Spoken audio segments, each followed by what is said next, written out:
देख रहे हैं एनबी न्यूज। मैं हूं आपके साथ काजल ठाकुर। यूपी के सियासी गलियारों में चुनावों के शंखनाद की गूंज सुनाई दे रही है।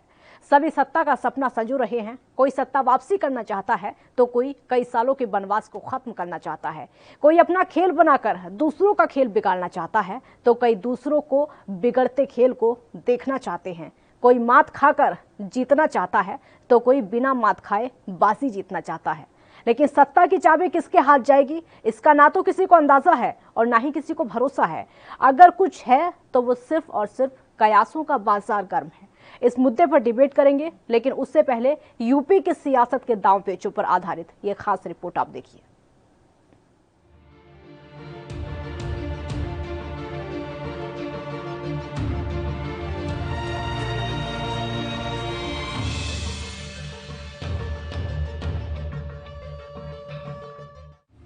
यूपी में 2022 विधानसभा चुनाव किसके नेतृत्व में लड़ा जाएगा, इसको लेकर सत्तारूढ़ बीजेपी में अलग अलग दावे किए जा रहे हैं।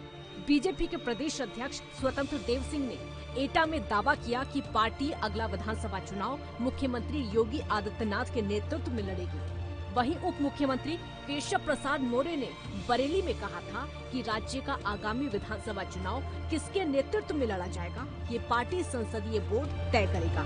स्वतंत्र देव सिंह ने कहा कि प्रदेश में भ्रष्टाचार, गुंडागर्दी खत्म हो गई है, विकास हो रहा है और हम ऐसे कर्मठ, योग्य, ईमानदार मुख्यमंत्री योगी आदित्यनाथ के नेतृत्व में 2022 का चुनाव लड़ेंगे। और उप मुख्यमंत्री केशव प्रसाद मौर्य ने कहा कि 2022 में 2017 को दोहराएंगे।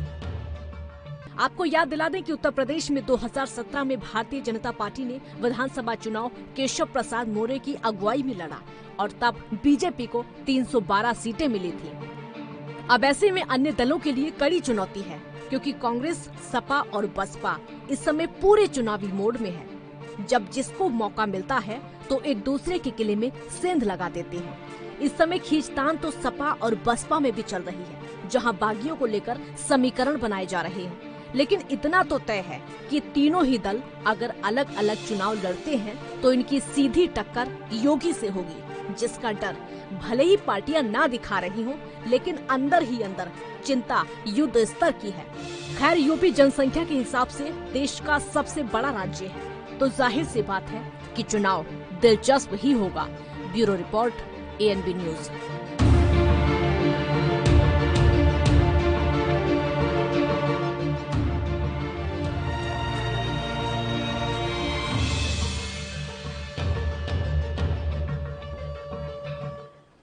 तो यूपी की तैयारी एकदम चरम पर है। सभी पार्टियां लगातार जोर आजमाइश करने में जुटी हुई हैं, लेकिन इस समय जो उत्तर प्रदेश की सियासत में चल रहा है वो आपको बता देते हैं। इस समय उत्तर प्रदेश की सियासत में चल ये रहा है कि बीजेपी सीएम योगी आदित्यनाथ के नेतृत्व में चुनाव लड़ने को पूरी तरीके से तैयार है और उधर समाजवादी पार्टी पूरी तरीके से तैयार है योगी को टक्कर देने के लिए। उधर अगर बसपा की बात करें तो मायावती की तरफ से कहा यह जाता है कि उनकी टक्कर में उत्तर प्रदेश में कोई है ही नहीं। कांग्रेस की अगर बात करें तो कांग्रेस अभी दूर दूर तक कहीं भी नजर नहीं आती है। कई पार्टियां सामने आ रही हैं, चाहे वो समाजवादी पार्टी अखिलेश यादव हो या फिर मायावती हो। ये जो विपक्षी दल हैं ये लगातार सामने आ रहे हैं, लोगों के बीच में अपनी पैठ बनाए हुए हैं, यानी उत्तर प्रदेश विधानसभा चुनाव की तैयारी लगभग पूरी कर रहे हैं कि किस तरीके से चुनाव को लड़ा जाएगा। भले ही बागियों पर निशाना साध रहे हो या फिर बागियों को समीकरण में लाने की कोशिश कर रहे हो, लेकिन एक्टिव मोड में पार्टियां इस समय दिखाई दे रही हैं। बीजेपी से लेकर समाजवादी पार्टी और बसपा तक। कांग्रेस को लेकर सवाल यही उठ रहे हैं कि कांग्रेस उतनी एक्टिव नहीं है जितना कि उत्तर प्रदेश में होना चाहिए। हमने बंगाल में भी देखा था, बंगाल में कांग्रेस बिल्कुल भी एक्टिव नहीं थी। जो वहां के नतीजे थे वो सबके सामने थे। कहा यह भी गया था कि ध्यान नहीं दिया कांग्रेस ने, अगर ध्यान दिया होता तो शायद कुछ हासिल हो जाता, शायद कुछ हाथ लग जाता, लेकिन नहीं लग पाया। अब लग ये भी रहा है कि शायद कांग्रेस धीरे धीरे पिछड़ती जा रही है या फिर सबसे पीछे से नंबर लगेगा कांग्रेस का। कौन कौन नेता होंगे, किस किस के नेतृत्व में चुनाव लड़ा जाएगा, क्योंकि पहले हमने देखा था प्रियंका गांधी भी कई बार बागडोर संभाल चुकी हैं उत्तर प्रदेश की। राहुल गांधी ने उससे पहले बागडोर संभाली थी उत्तर प्रदेश की। ये दोनों बहन भाई की जोड़ी हमने देखी थी कि इलेक्शन के समय में बहुत ज़्यादा फेमस हो गई थी, लेकिन इस बार दिखाई ये दे रहा है कि कांग्रेस दूर दूर तक नजर नहीं आ रही है।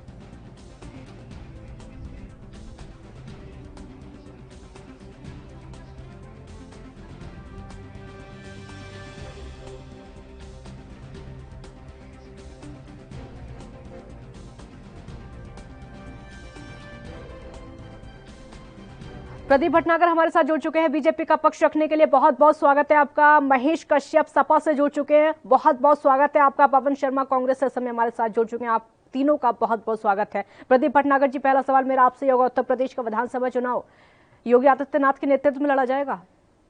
बिल्कुल बिल्कुल लड़ा जाएगा, इसमें कोई दो राय नहीं है। हाँ। जो दिल्ली तय करेगा उत्तर प्रदेश के लिए किसके नेतृत्व में चुनाव होगा और जो संगठन चुनाव तैयार करे, जो रूपरेखा बनाएगा, तो उत्तर प्रदेश में उसके अधीन चुनाव होंगे, क्योंकि भारतीय जनता पार्टी में संगठन की चलती है, जो नेतृत्व काम करता है उस पर चलती है। अगर उत्तर प्रदेश का चुनाव आदरणीय योगी आदित्यनाथ जी के नेतृत्व में चुनाव लड़ना है और कार्यकर्ताओं को काम करना है, बड़े सौभाग्य की बात है। लेकिन भटनागर जी, लेकिन भटनागर जी, इतना बीजेपी को ये नहीं भूलना चाहिए कि एंटी इनकम्बेंसी भी उत्तर प्रदेश में है।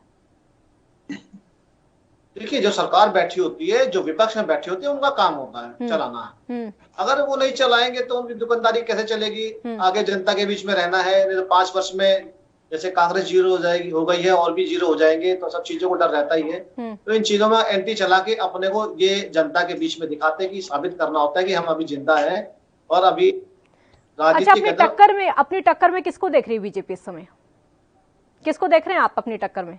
अपने सामने टक्कर में अपने काम को देख रहे हैं पहले तो, और अपने विश्वास को देख रहे हैं, जनता के बीच में हमारा क्या विश्वास है, पहली चीज। दूसरी चीज क्या है, छोटे दल हो या बड़े दल, सबसे मुकाबला है और सबसे मुकाबला करेंगे। चुनाव लड़ता है भारतीय जनता पार्टी के कार्यकर्ता तो बहुत गंभीरता से लड़ता है। समाजवादी पार्टी, बसपा, कांग्रेस, इन तीनों को मुकाबले में समझ रहे हैं आप?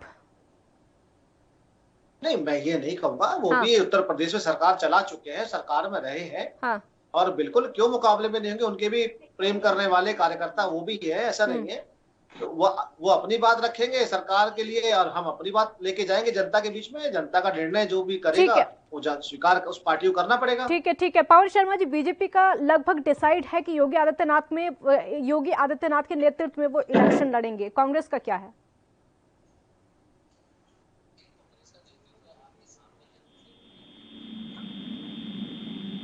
अगर कोई सड़क पे या रोड पे तो वो कांग्रेस पार्टी नजर आई है। ये सरकार तो आज की डेट में गायब थी कई महीनों से, कई सालों से।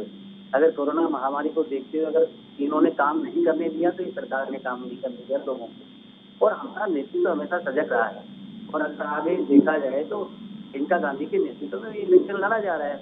यूपी इलेक्शन प्रियंका गांधी के नेतृत्व में ही लड़ा जाएगा। लेकिन एक सवाल और पवन जी, फिर सवाल उठता यह है कि परिवार से बाहर कांग्रेस नहीं निकल पाती है, सिर्फ परिवार के इर्द गिर्द ही घूमती रह जाती है। कभी बागडोर राहुल गांधी के हाथ में होती है, तो कभी प्रियंका गांधी के हाथ में होती है, तो कभी सोनिया गांधी के हाथ में होती है। परिवार से बाहर पार्टी नहीं निकल पा रही है।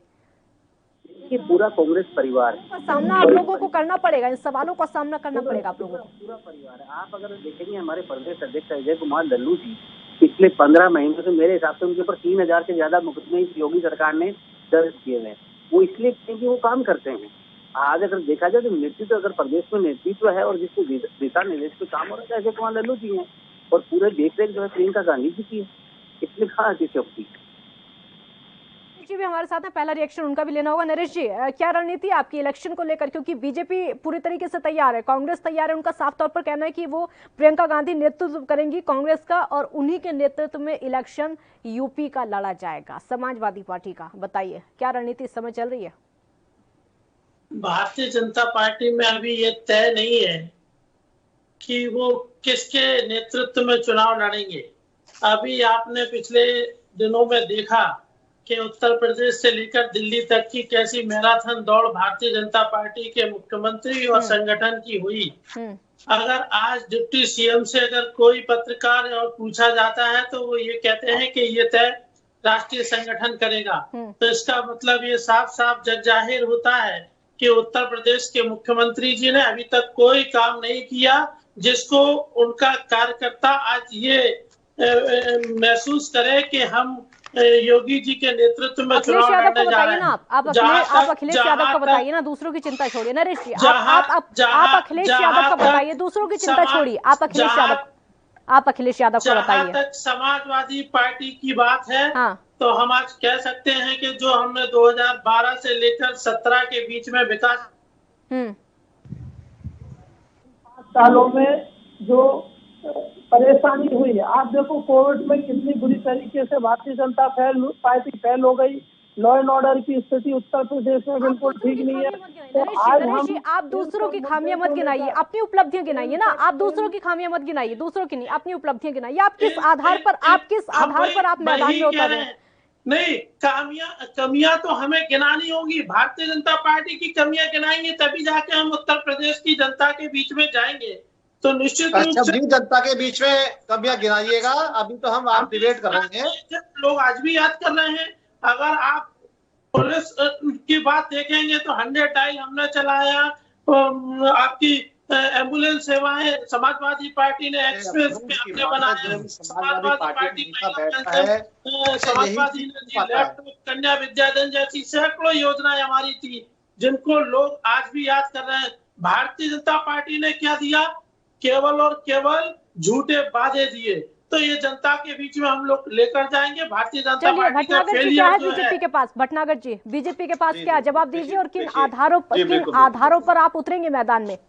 बड़े अफसोस की बात है, जितने भी समाजवादी के नेता बैठते हैं, वरिष्ठ पत्रकार या वरिष्ठ जितने भी नेता बैठते हैं या प्रवक्ता बैठते हैं, वो हमेशा यही 4 गिनती गिनाते हैं कि हमने एक लखनऊ बना दिया, 100 डायल चला दिया।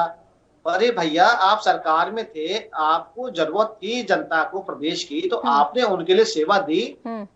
तो वो थोड़ा ना आप अपने बैठ के हर बार व्याख्यान करते कोई नई चीजें बताया करिए। ये बताया करिए कि जब आप प्रदेश से गए तो खजाने खाली थे, जब आप प्रदेश से गए तो 10,000 करोड़ रुपए बिजली विभाग को देना था। सुनिए मैं आपको बताता हूं। भटनागर जी, आप अपनी उपलब्धियां गिनाइए ना। भटनागर जी, आप दूसरों पर ठीकरा मत फोड़िए, अपनी उपलब्धियां गिनाइए ना। भटनागर जी, आप अपनी उपलब्धियां गिनाइए, दूसरों पर ठीकरा मत फोड़िए। नरेश जी, सुन लीजिए एक बार उनको। नरेश जी, बताता हूँ आपको मैं। देखिए, जब 2017 के अंदर, सुनिए नरेश जी, सुनिए मैं, आप अगर सुनोगे तो मैं बहुत अच्छी बातें बताऊंगा ज्ञान की आपको भी ज्ञान मिलेगा, बोलने के लिए सीख मिलेगी आपको। बताता हूँ आपको मैं बताता हूँ आपको।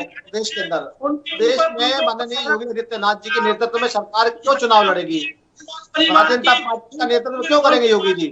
कश्यप साहब, अरे सुनिए कश्यप साहब, बता रहा हूँ आपके नॉलेज के लिए। कश्यप जी, आप हम डिबेट कर रहे हैं, महेश कश्यप जी, एक बार सुन लीजिए। आपकी बात हो गई, एक बार उनको सुन लीजिए, एक बार सुन लीजिए उनको। कश्यप जी, हम एक ऑफिस के अंदर बैठे बात नहीं कर रहे, हम एक टीवी पे नेशनल चैनल पे डिबेट कर रहे हैं और आपके क्वेश्चन है, आपने सवाल पे उठाए हैं सरकार पे, तो मेरा काम है जवाब देने का। अगर आप संतुष्ट नहीं होते तो आप बिल्कुल बोलिए, कोई आपत्ति नहीं है। देखिए, मैं कांग्रेस के बारे में बताऊं। अभी जो बता रहे थे कि प्रियंका जी के नेतृत्व में चुनाव लड़ेंगे, देखिए जब चुनाव हुआ 2012 का, तो ये हुआ था, जो प्रदेश अध्यक्षा थी रितु बहुगुणा जोशी जी, अगर उनके साथ उन्होंने नेतृत्व में चुनाव लड़ा, उस समय 22 सीट थी। और जब द्वारा नेतृत्व में चुनाव हुआ प्रियंका जी, तो कितनी सीट ले गई? मुश्किल से 2 या 4 पहले। ये जो लल्लू जी की बात कर रहे हैं, आज ही बड़ा अच्छा छापा है लल्लू जी के विषय में कि लल्लू जी ने पार्टी के जितने भी स्वर्णकार। आप कांग्रेस को रेस में नहीं देखते क्या? नहीं, हम कहीं नहीं देखते। आप अपनी रेस में नहीं देखते? हमारा सपना है, बीजेपी का सपना है कि भारत को कांग्रेस मुक्त भारत बनाना है। अब उनका सपना है कि बीजेपी मुक्त भारत बनाना है। उनका सपना है कि बीजेपी मुक्त भारत बनाना। वो उनकी सोच है, हम उनकी सोच में नहीं जाते। पवन जी, जवाब दीजिए। उनका सपना है कांग्रेस मुक्त भारत बनाने का, आपका सपना क्या है फिर? लल्लू जी पे नहीं, मैं पूरी बात बोलिए। ठीक है, पूरा कर ले पहले। इल्जाम लगा है कि लल्लू जी स्वर्णकार जितने भी हैं जो आते हैं बिरादरी से, उनको दरकिनार करने में लगे और वो पार्टी छोड़ने में लगे। और आज अखबार में बड़ा सा, उत्तर प्रदेश के अखबार बड़ा सा सुर्खियों में छपा है।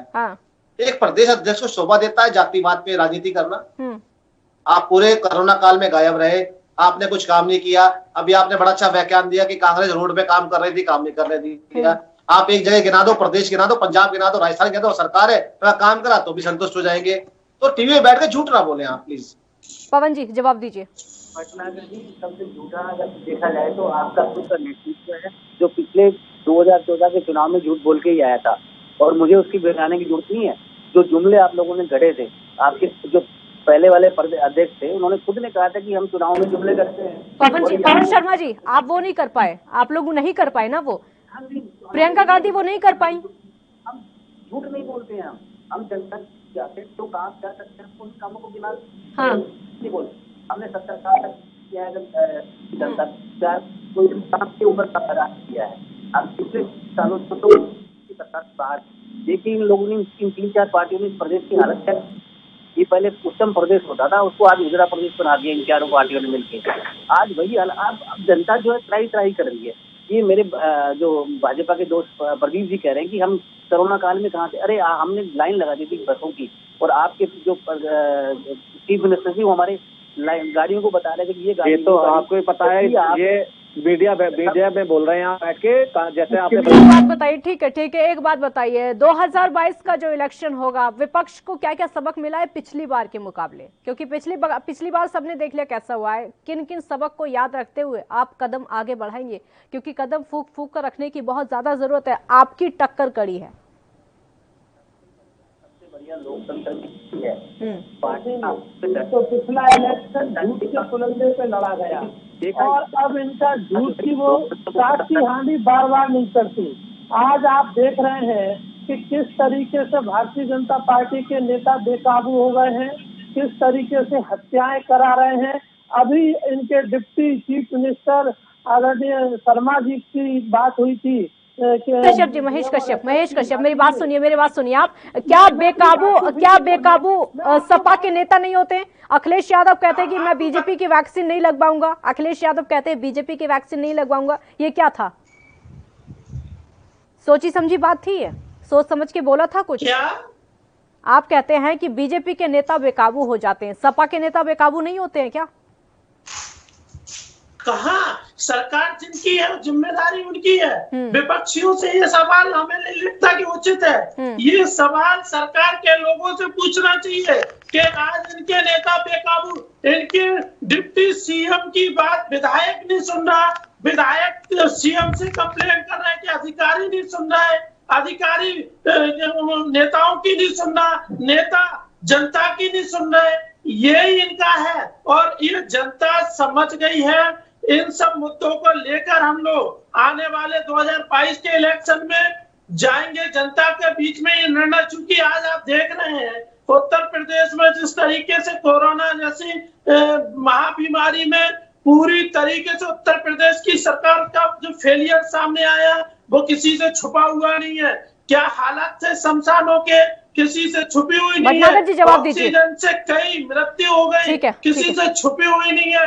लोगों के पास रोजगार नहीं बचा। ये सारे मुद्दे हैं जो जनता के बीच में हम लोग लेकर जाएंगे, और निश्चित रूप से हमें भरोसा है कि 2022 चलिए ठीक है, मुद्दे लेकर जाइएगा आप, अभी जवाब उनसे ले लेते हैं। ठीक है, जवाब ले लेते हैं आपका, बोलिए भटनागर। ये समझ में नहीं आता कि ये लाल टोपी वालों के दिमाग में क्या घूमता है कि दूसरे के चादर फटी में टांग अड़ाते हैं, अपनी चादर सिली नहीं जाती इनसे।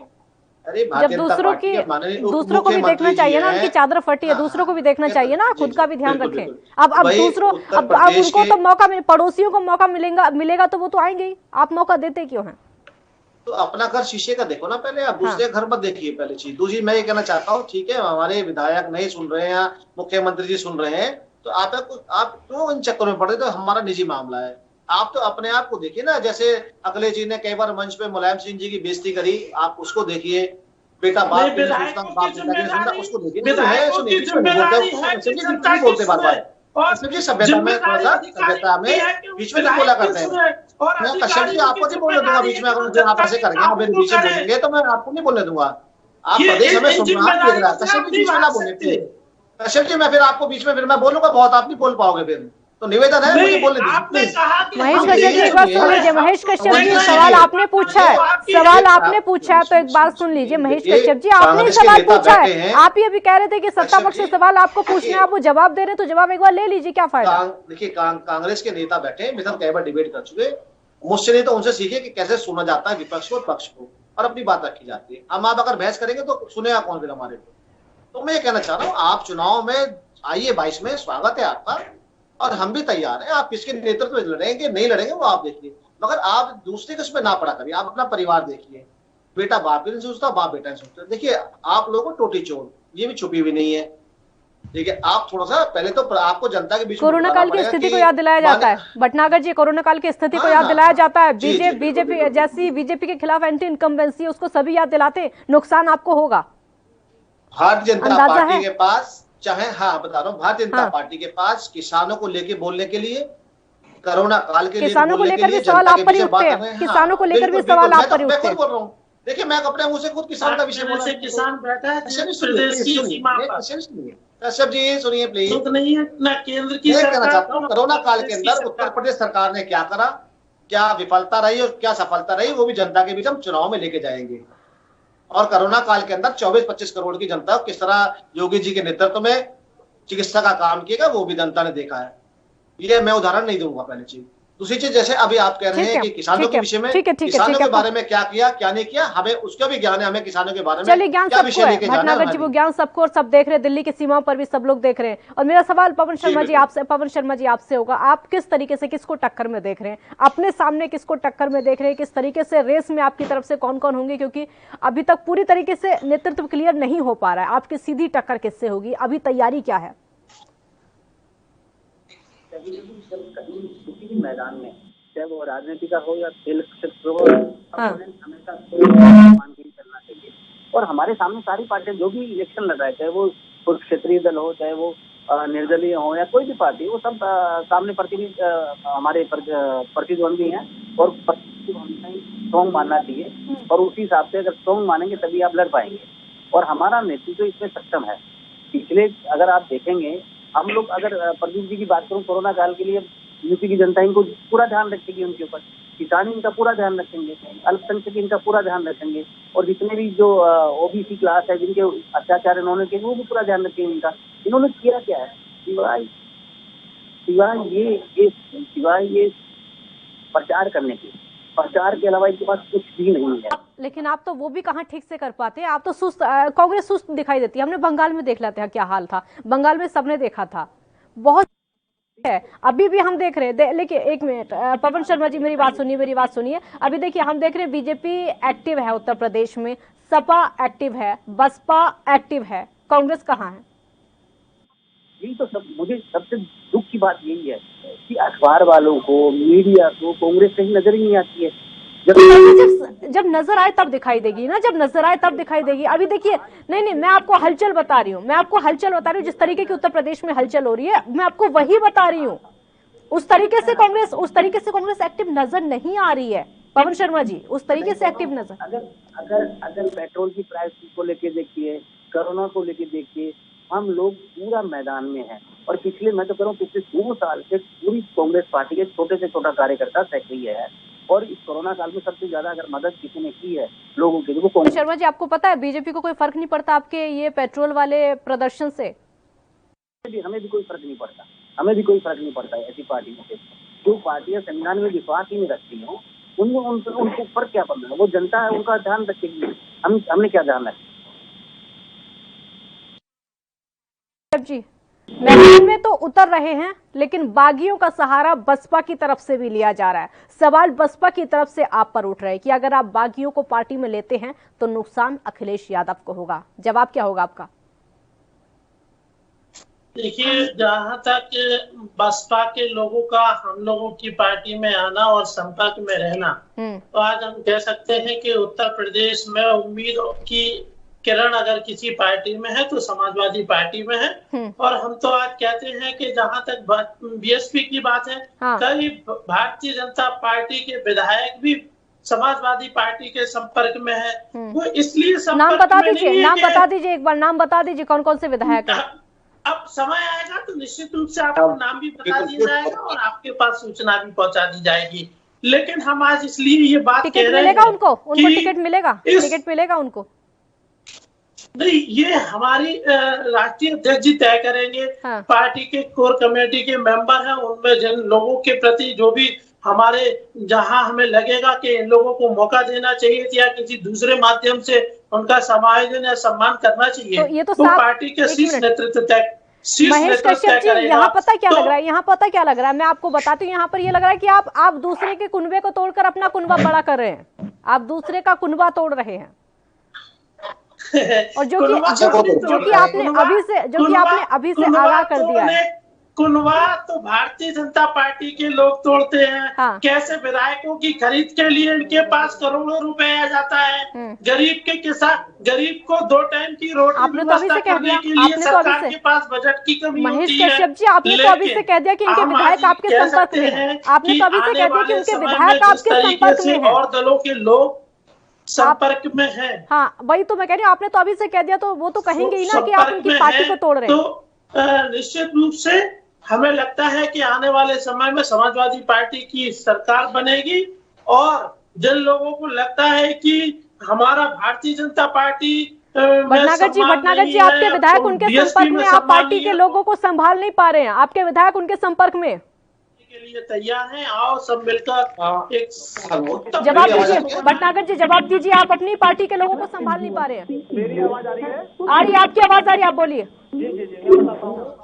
शिक्षक प्रदेश हम लोग महेश कश्यप जी एक बार सुन लीजिए उनको, एक बार सुन लीजिए उनको। जाएंगे और हमें भरोसा है कि आने वाले समय में लोग उनकी मदद करेंगे।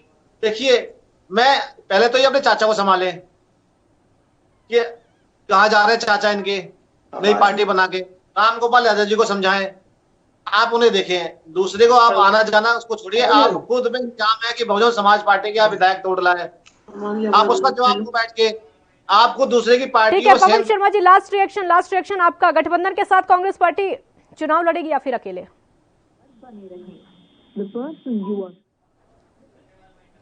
आवाज लग रहा नहीं पहुंच पा रही उन तक। आप तीनों का बहुत बहुत शुक्रिया हमारे साथ जुड़ने के लिए। तो अब यूपी की तैयारी है, बीजेपी, समाजवादी पार्टी और बसपा सभी लगभग तैयारियों में जुटी हुई हैं, लेकिन कांग्रेस उस तरीके से एक्टिव दिखाई नहीं दे रही है जिस तरीके से दूसरी पार्टियां हैं। बहुत शुक्रिया आपका। देखते रहिए एएनबी न्यूज। नमस्कार।